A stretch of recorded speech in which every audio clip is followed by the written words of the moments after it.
أعوذ بالله من الشيطان الرجيم بسم الله الرحمن الرحيم Alhamdulillah Rabbil Alameen wa salatu wa salamu ala Rasulihil Kareem amma ba'd. Brothers and sisters, you must remember that we are about to complete our series on towards understanding of Quran. Steadfastness, perseverance and firmness on your viewpoint is one of the fundamentals of character. So is it in Islam, Quran and Sunnah, that no matter how pious, righteous you are, if you are not perseverant, everything will become null and void. The Quran has given an extraordinary importance to this character. Today we will study a few segments from the Quran to understand that how important is it to be steadfast and perseverant. So, first of all, we'll study the first section of Surah Al-Ankabut. It's very comprehensive on this subject. It includes all the different angles of perseverance. So, we start first with the study of the first section of Surah Al-Ankabut. A'udhu billahi minash shaitanir rajeem. Bismillahir rahmanir rahim. Alif lam mim. Ahasiban nasu an yutraku an yaqulu amanna wa hum la yuftanun. Do people think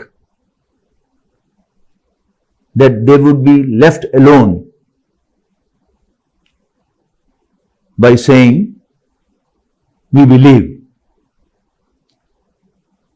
and they would not be tested, they would not be tried?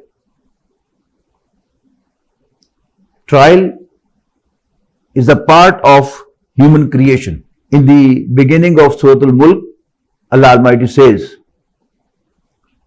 Tabarakalladhi biyadihil mulk. Blessed is the one who owns the sovereignty.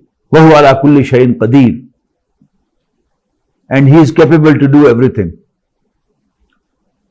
Alladhi khalaqal mawta wal hayata.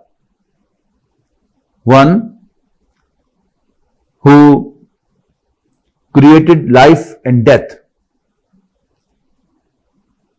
لِيَبْلُوَكُمْ, in order to test you. أَيُّكُمْ أَحْسَنُ عَمَلًا, which of you is the best regarding practice, regarding his deeds. Similarly, in Surah Al-Kahf, Allah Almighty declares, Inna ja'alna ma'ala al-ardi zinatan laha. Indeed, all on earth we have made very attractive to man, to human beings, so that we can test ayyuhum ahsanu amala, which of them is the best in performance, in practice, in deeds. Surah Al-Ankabut is a surah which comprises of 69 verses, ayat, and 7 sections. But the main subject of this surah, right from the beginning to the end, is this perseverance, steadfastness, being firm. It starts with this ayah and it ends with the ayah, Allazina jahadu fina, those who strive in our cause. Lanahdiyannahum subulana. Apparently they would feel every now and then that they are stuck, they have no way out. But Allah will show them the way. Allah will open them the way to exit, to come to a new era, to come to a new situation. Like the seerah of Rasulullah sallallahu alaihi wasallam tells us that in the 10th year after the onset of revelation, Abu Talib, the uncle, and head of the family of Banu Hashim, passed away. And then Abu Lahab was the head of the family.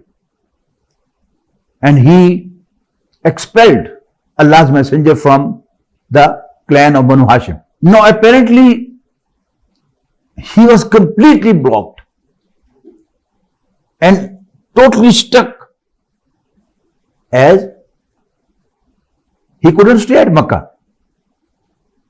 Makkah was the town of only one clan, and that was Quraysh. Only one tribe.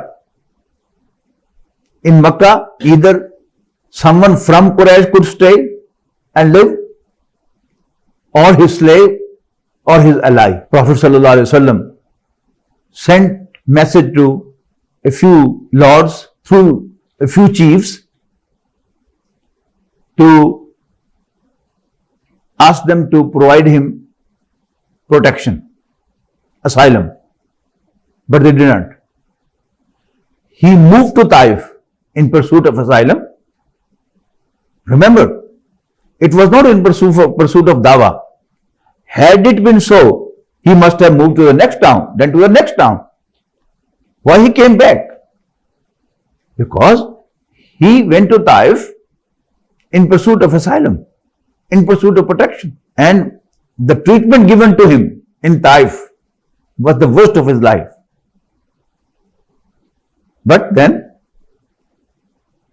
Allah Almighty opened a new venue for him. The same year, the 11th year after the onset of revelation, in the Hajj time, Rasulullah ﷺ met 5 or 6 people who came from Yathrib, now called Medina. He introduced himself to them. They just recognized that he appears to be the same as the Jews have been talking about. So, let us believe in him even before the Jews. Next year, 12 people came and they took a teacher of the Quran with them. Musab bin Umair radiyallahu anhu was sent with them to teach them Quran in their town, Yathrib, Medina. For 1 year, he taught them Quran, and when the next year they came, there were 75 people. They came with an offer to Rasulullah sallallahu alaihi wasallam that your own tribe, your own clan has disowned you. We own you.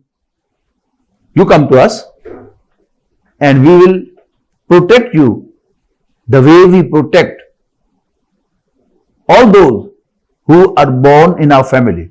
Now, there was a treaty between Rasulullah sallallahu alaihi wasallam and the 2 tribes from Medina, Aus and Khazraj. And 3 months later, in Rabiul Awwal, Allah's messenger moved to Medina, and within 8 years, Makkah was conquered. So, test, trial. When adversities come, do you persevere? Do you stand firm at your viewpoint, or you just surrender?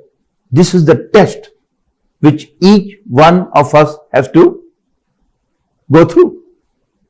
So Allah Almighty says, do people think that they will be left alone after they say, we have believed, or we believe, وَهُمْ لَا يُفْتَنُونَ, and they would not be tried. وَلَقَدْ فَتَنَّ الَّذِينَ مِنْ قَبْلِهِمْ. We did try those who passed before them. Why? فَلَيَعْلَمَنَّ اللَّهُ الَّذِينَ صَدَقُوا. Thus Allah will certainly see those who are true. وَلَيَعْلَمَنَّ الْكَاذِبِينَ. And He will certainly see who are liars. True and liar in what? In the statement, Ashhadu an la ilaha illallah, Nashhadu an la ilaha illallah, wa nashhadu anna Muhammad Rasulullah. We bear witness that there is no one worthy of worship except Allah, besides Allah. And their statement, we bear witness that Sayyidina Muhammad sallallahu alaihi wasallam is Allah's messenger. This is the statement. Anyone who utters this statement, is he true or he just lying? We have already studied in Surah Al-Munafiqun that the hypocrites come to you and say, we bear witness that you are Allah's messenger. Allah Almighty says, Allah certainly knows that you are His messenger. But Allah stands witness, Allah bears witness that these are lying. So no matter how true is the statement that there is no one worthy of worship except Allah, and that Sayyidina Muhammad sallallahu alaihi wasallam is Allah's messenger, but those who don't stand by it, those who don't prove steadfast, they are lying. Am hasiballazina ya'maluna sayyi'at. Do those who do wrong things, those who are wicked, think, believe, an yasbiquna, that they will escape from us? Sa'a ma yahkumun. They are passing very wrong judgment. No one can escape Allah. Allah may allow someone to take time to run for some time, to disappear for some time, but no one can disappear from Allah. He may disappear from the scene. It may appear to others that he has escaped, but actually he is entrapped.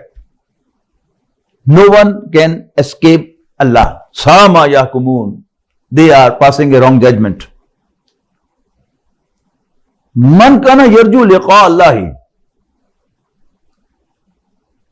Whoever hopes to meet Allah as Allah's messenger, as the Holy Quran again and again tells, reminds,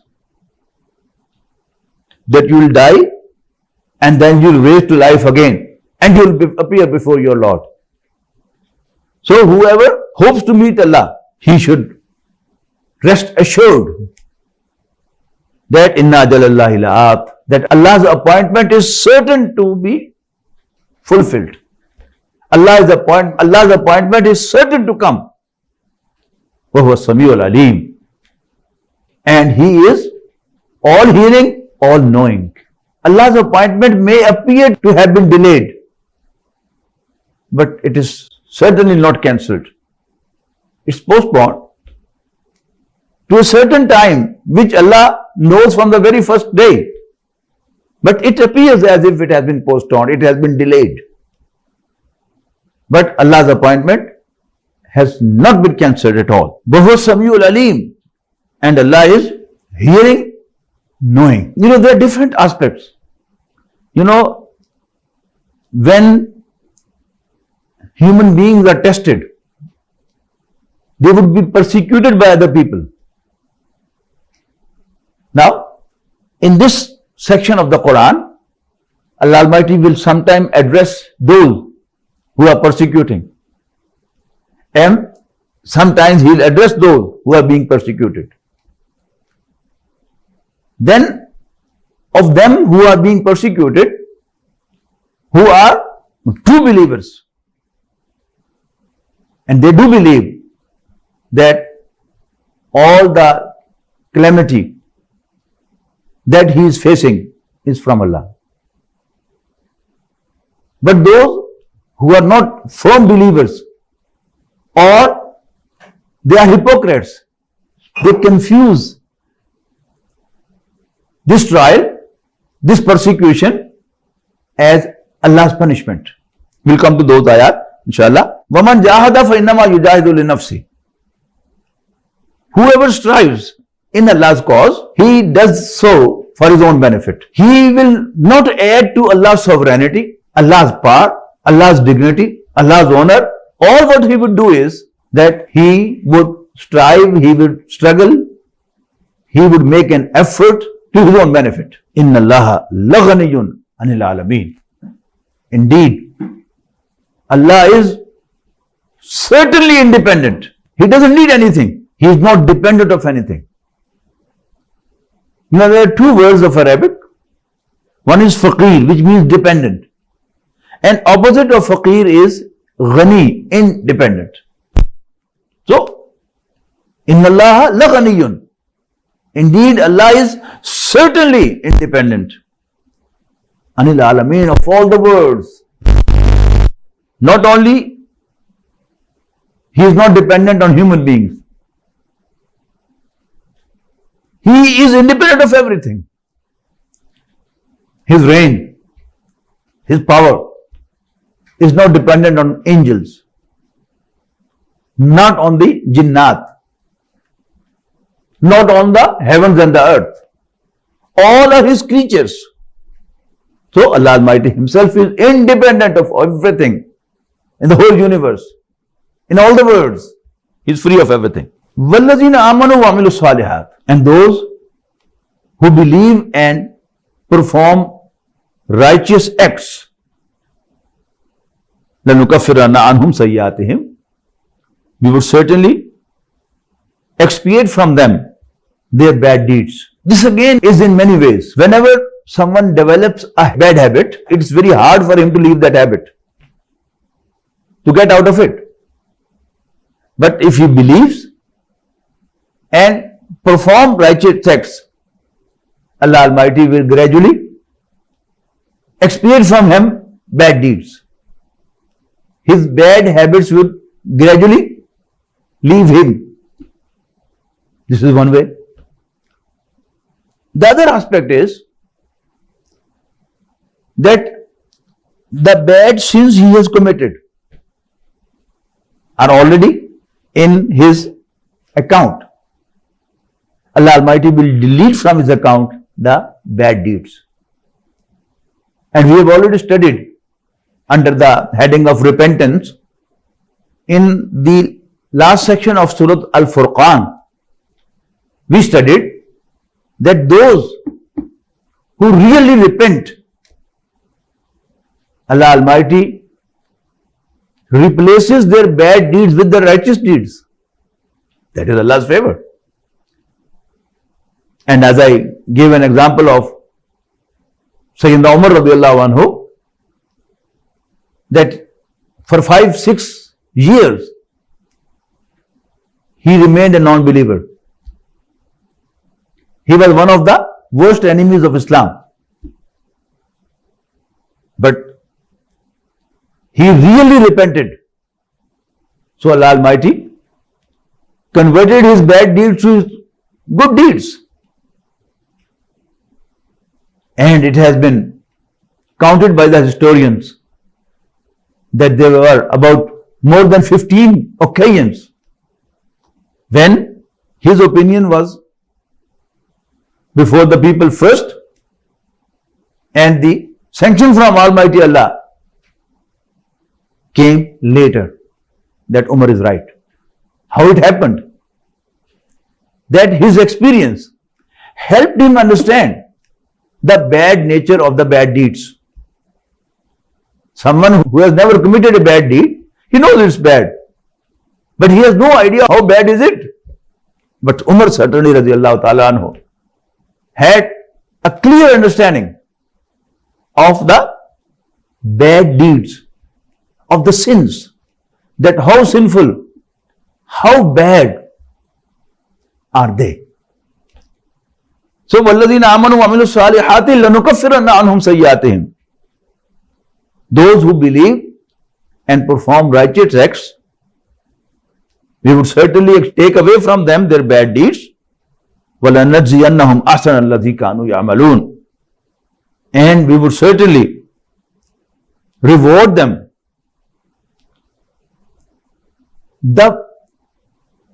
with the best of their deeds, are even better than what they had done. They have no idea that they would be rewarded that much. They did little, but their reward will be much more. وَوَصَّيْنَا الْإِنسَانَ بِوَالِدَيْهِ. As for the persecution of the non-believers, the enemies of Islam, caused to the Muslims, to the believers, was faced worst by the weaker ones. For example, the youngsters, those who were financially dependent on their parents, those who were under influence of their elders, they faced much more problem. And even more than that, the problem was faced by the slaves, who were considered to be the property of the masters. Sayyidina Bilal radiallahu ta'ala anhu was dragged on the rocky land of Makkah by his master Umayyah bin Khalaf. Sayyidina Khabbab bin Arat radiallahu anhu was asked to lie down on the coal, burning coal. It has been said here, especially about the younger ones who are under the influence of the parents and elders, وَوَصَّيْنَا الْإِنسَانَ بِوَالِدَيْهِ. And we have enjoined man to be righteous to their parents, to treat their parents nicely. وَوَصَّيْنَا الْإِنسَانَ بِوَالِدَيْهِ حُسْنًا. We have asked man to treat his parents nicely, to be good to his parents. وَإِنْ جَاهَدَاكَ لِتُشْرِكَ بِي. But if they forced you that you ascribe associates, partners to me, مَا لَيْسَ لَكَ بِهِ عِلْمٍ, for which he has no proof, no logic, no argument, فَلَا تُطِعْهُمَا. Then don't obey them. Don't listen to them. In Surah Luqman, a part of the ayah has been repeated there. وَوَصَّيْنَا الْإِنسَانَ بِوَالِدَيْهِ حَمَلَتْهُ أُمُّهُ وَهْنًا عَلَى وَهْنٍ وَفِصَالُهُ فِي عَامَيْنِ. We enjoined man regarding his parents, especially his mother, who carried him bearing weakness over weakness, and then feeding him of her own blood for 2 years. So what is our advice to man? Anishkur li waliwalidayk, that be grateful to me and to your parents. But then this part was repeated there with a small difference. وَإِنْ جَاهَدَاكَ عَلَىٰ أَن تُشْرِكَ بِي مَا لَيْسَ لَكَ بِهِ عِلْمٍ. Your father or mother, or both, if they forced you to do shirk, to ascribe associates with me, فَلَا تُطِعْهُمَا. Don't listen to them. But there it has been added, وَصَاحِبْهُمَا فِي الدُّنْيَا مَعْرُوفًا. Don't obey their wrong command. Whenever they ask you to disobey me, don't obey them, as my obedience is supreme. لا طاعة لمخلوق في معصية الخالق. There is no obedience of someone from creatures when you disobey your Lord, your Khaliq, your Creator. But provide them a nice company. Don't leave them alone. Don't leave them alone. صَاحِبُهُمَا فِي الدُّنْيَا مَعْرُوفًا. Give them company in a nice way within this world. So here it has been said, فَلَا تُطِعْهُمَا إِلَيَّ مَرْجِعُكُمْ. You have to come back to me alone. فَأُنَبِّئُكُمْ بِمَا كُنْتُمْ تَعْمَلُونَ. Then I'll let you know all what you have been doing. وَالَّذِينَ آمَنُوا وَعَمِلُوا الصَّالِحَاتِ. And those who believe and perform righteous acts, لَنُدْخِلَنَّهُمْ فِي الصَّالِحِينَ. We would certainly admit them to those who are righteous. You do little. As far as calculation is concerned, you have spent 40, 50 years of your life in disobedience. And then at the age of 50 or at the age of 60, you believe and repent. As far as calculation is concerned, you are overall a wrongdoer. But Allah will be kind to include you to the righteous ones. Although by calculation, you are a wrongdoer. And many things like that. Allah's mercy, Allah's kindness. لَنُدْخِلَنَّهُمْ بِالصَّالِحِينَ. Allah, we would certainly count you, include you to the righteous ones. May Allah include us all into them. وَمِنَ النَّاسِ مَنْ يَقُولُ آمَنَّا بِاللَّهِ. Of the human being are those who claim, who say, we believe in Allah. فَإِذَا أُوذِيَ فِي اللَّهِ. But when they are persecuted in Allah's way, Allah's cause, جَعَلَ فِتْنَةَ النَّاسِ كَعَذَابِ اللَّهِ. They confuse the persecution from the people with Allah's punishment. They assume, oh, they shouldn't have done that. Allah is punishing them. No, Allah is not punishing them. Allah is trying them. People are persecuting them, and through that persecution, Allah Almighty is putting them to trial, putting you to trial.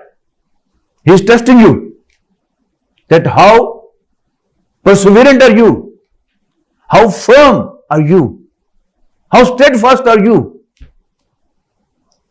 Are you true in your claim that you are a believer?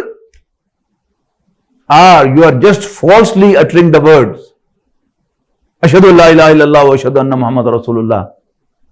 When you say that, you have to prove that yes, you believe in it. You have no doubt about it that Allah is your Lord. You have no doubt about it that Sayyidina Muhammad sallallahu alaihi wasallam is Allah's messenger. And as Allah's messenger and Allah's word, the Quran, is telling you about the hereafter. Certainly, after death we have to be raised to life again. And then we have to appear before our Lord and we have to produce our accounts. Especially this is the comment on hypocrites. As we have already discussed in detail hypocrisy, that whenever there was a problem, there was a persecution, they said, oh, certainly we are wrong. That's why Allah is punishing us. Though they would very clearly understand, and they were told very first day, you know, these are the ayat revealed at Makkah. Then there are ayat who were revealed in the beginning of Prophet's stay at Medina. I'll quote to you these ayat, inshallah. So, وَلَئِنْ جَاءَ نَصْرٌ مِّن رَبِّكَ. But when help from Allah comes, when help from your Lord comes, and there's a victory. And whenever there's a victory, there's a lot of help, there's a lot of booty, which is to be distributed among the Muslims. Now they would come and say, oh yeah, we have always been with you. Please give us the share from the booty, from the arms of war. So this is their dual attitude. As we found out under the definition of hypocrisy, that nafaq is the tunnel and hypocrite is the one who gets both the benefits, worldly benefits in this life, and they want to succeed in the hereafter too. Anyone who is honest and firm, he has to choose between the two, especially when they come opposite to each other. They are trying to deceive Allah's messenger and the Muslims and the believers. But Allah is certainly knowing exactly what they are. Is not Allah certainly knowing what is in their breasts, what's in their hearts? Are they true believers or they are hypocrites? It's very well known to Allah. وَقَالَ الَّذِينَ كَفَرُوا لِلَّذِينَ آمَنُوا اتَّبِعُوا سَبِيلَنَا. Another angle. The non-believers try to convince the believers that you have been intimidated by the fear of the hereafter. Don't worry. Let us bear the burden. Don't be deceived by Allah's Messenger, the Quran, and the believers. That if you don't believe, if you don't become a Muslim, if you don't act righteously, you'll be punished in the hereafter. Forget about it. We'll bear the burden. We'll share the burden with you. وَقَالَ الَّذِينَ كَفَرُوا لِلَّذِينَ آمَنُوا, and the non-believers say to the believers, اتَّبِعُوا سَبِيلَنَا, you just follow us. وَلْنَحْمِلْ خَطَايَاكُمْ, and let us bear the burden of your sins. وَمَا هُمْ بِحَامِلِينَ مِنْ خَطَايَاهُمْ مِنْ شَيْءٍ. Allah Almighty comments that they are not going to share. They are not at all going to bear the burden of their sins at all. إِنَّهُمْ لَكَاذِبُونَ. Indeed they are lying. Yes, وَلَا يَحْمِلُنَّ أَثْقَالَهُمْ وَأَثْقَالًا مَا أَثْقَالِهِمْ. Yes, they would certainly bear the burden of their own loads, and in addition, other burdens too, as they are trying to mislead the believers. They are trying to mislead the righteous ones. So they have to bear the burden of this deceiving acts of theirs. They would certainly be asked Yawm al-Qiyamah, on the day of judgment, amma kanu yaftarun, regarding their invented lies, their forgeries. This subject has been discussed in Surah Al-Baqarah and Surah Al-Imran and Surah Al-Tawbah too, in the similar way. But this subject has been discussed in many different styles throughout the Quran. For example, in Surah Al-Baqarah, Lord Almighty says, A'udhu billahi minash shaitanir rajeem, Am hasibtum an tadkhulul jannah. Do you believe that you will enter paradise without trial? Walamma yatikum masalul ladina khalaw min qablikum. While you have known the examples of those who have passed away before you, and you have not been through the similar trials. Walamma yatikum masalul ladina khalaw min qablikum. While the trials faced by those before you have not come to you. What happened to them? Massathumul ba'saw. They were afflicted with sufferings. Waddarrao. And adversity. Bodily pains. Tortures. Wazulzilu. And they were shaken out. Hatta yaqula rasulu walladhina amanu ma'ahu. Until the messengers and those who believed with them cried out, Mata Nasrullah. When would Allah's help come? And there is no exception. The most favorite of Allah's, of His slaves, is Sayyidina Muhammad sallallahu alaihi wasallam. But he has also gone through that trial. As I mentioned earlier, at Taif, how was he treated? He was facing concussion, a sort of unconsciousness. He was not able to walk and he had to sit down. So much of bleeding. And then he made a complaint to his Lord. Allahumma ilayka ashku dhufa quwwati wa qillata hilati wa habani ala nas. Oh Allah, I register a complaint to you regarding the weakness of my power that you have blessed me with and the lack of resources you have given to my disposal, and then being thrown before the people.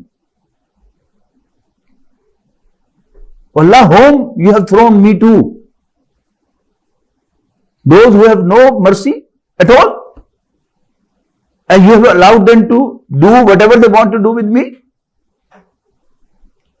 But since it was a complaint of Allah's messenger, so immediately he says, but if you are not angry with me, I have no problem. What I mean to say is that even the most favorite person from among the human being was asked to go through this trial.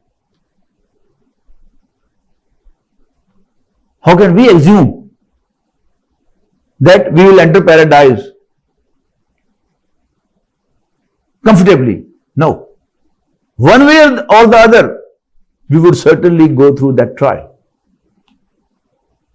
So, until the messengers and those who believe with them, they cried out, Mata Nasrullah, when would Allah's help come? Allah inna Nasrullahi qareeb. Oh yes, Allah's help is now next door, just around the corner, very close. Then there is a beautiful ayah, a sort of warning given to the believers. The time of revelation of Surah Al-Baqarah is immediately after Hijrah, after migration to Medina, before the Battle of Badr, 1.5 years. The first 18 sections of Surah Al-Baqarah are an address to the sons of Israel, addressed to the Muslims. In fact, starts from ayah number 153, that is section 19 of Surah Al-Baqarah. Ya ayyuhalladhina amanu ista'inu bis-sabri was-salah. And the opening ayah is, O believers, seek Allah's help by acting perseverantly and by praying salat, by offering prayer. Inna Allah ma'as sabirin. Indeed, Allah is with those who are perseverant.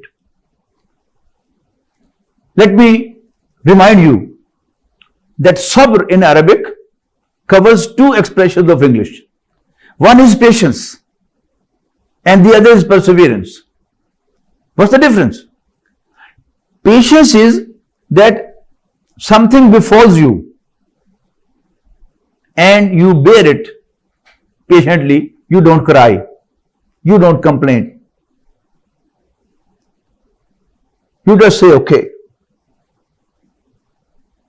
But perseverance is that you are forced to do wrong. You have consciously believed, but you are forced to disbelieve. You are firm. You are tempted, bribed to be with the mafia, with the wrongdoers, but you are firm. One is you face a loss. Someone's son passes away. Now, it's all the same. Whether he cries or he is silent, his son is not going to come back. This is sabr, patience.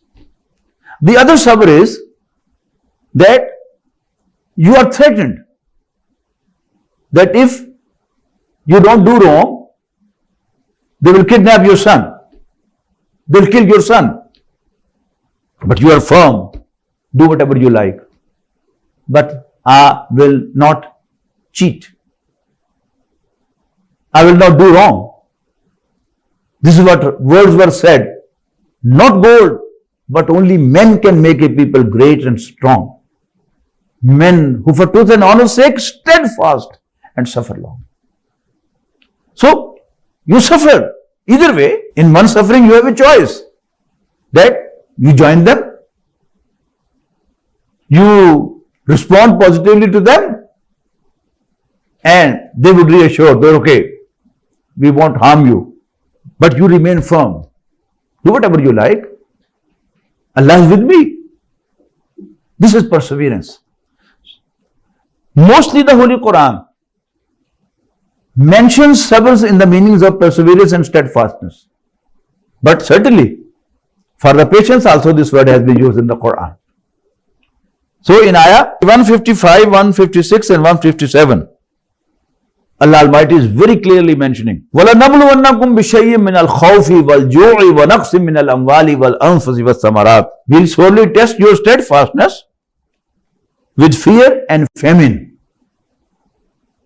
with loss of property, life and produce. وَبَشِّرِ الصَّابِرِينَ.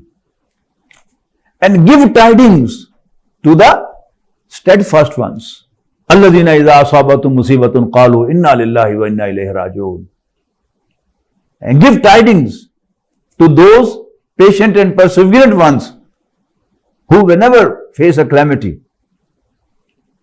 who whenever are afflicted, they say, Inna lillahi wa inna ilayhi raji'un. Indeed, we belong to Allah. We came from Allah. Wa inna ilayhi raji'un. And to Him alone, we have all to go back. So this is one of the basic subjects described with the Quran. You have to believe, as in Surah Al-Asr. Surah Al-Asr is a small surah comprising of only 3 ayat. But it's a complete message. It's a complete conduct. It's a complete way of life. Whenever there is something, some new idea before you, your duty is analyze it, think about it, judge it, whether it's true or wrong. If it's true, then declare it's true. This is belief. Then act according to it. This is amal salih. Wal asri innal insana lafi khusr. Indeed, man is in state of loss. Human beings are in loss, except those who believe. وَعَمِلُوا الصَّالِحَاتِ, and perform righteous acts accordingly. وَتَوَاصَوْا بِالْحَقِّ, and they enjoin others the truth that they have received, they have responded, they have acted upon, to ask others also to do the same. This is tawasi bil haqq wa tawasaw bil sabr. And be firm and steadfast themselves and enjoin others too to be steadfast and patient and firm. So this is the whole message. At-Tabi describes that whenever 2 persons from Sahaba, the companions of the Prophet ﷺ, used to meet, they didn't get apart. They didn't leave each other until one recited to the other Surah Al-Asr. Wal asri innal insana lafi khusr. Illa allazina amanu wa amilu salihati wa tawasaw bil haqqi wa tawasaw bis sabr. Imam Shafi'i rahimahullah, he says that if people reflect on this surah only, it may suffice for their guidance. And another statement from Imam Shafi'i rahimahullah, which Mufti Muhammad Abduhu has quoted in his tafsir, is that لَوْ لَمْ يُنَزِّلْ مِنَ الْقُرْآنِ سِوَاهَا لَكَفَتِ النَّاسِ. Had nothing else, nothing other than Surah Al-Asr been revealed, it might have been sufficient for them, for their guidance. So it's a complete message. So first to believe, then to act righteously, then to enjoin the same to the others and be firm on it himself and asking others also to be firm. This firmness is very important because emotionally, when you accept something and you don't stand by it. So these 4 are the integral part of the righteousness. One, to believe. Then whatever you believe in, you have to act according to that. And the good that you have received and acted upon, you must share that good with others. This is tawasi bil haqq. And then you have to be firm. You don't leave whenever there is a calamity, whenever there is a problem. There can be different types of problems. Temptation, then bribery, threat, persecution. Whatever is the case, the true person will always be firm. While a false person who were making false statement, he will not stand by that statement. I pray to Allah subhanahu wa ta'ala, He makes us all, helps us all to be steadfast and perseverant with our deen. أقول قولي هذا وأستغفر الله لي ولكم ولسائر المسلمين والمسلمات.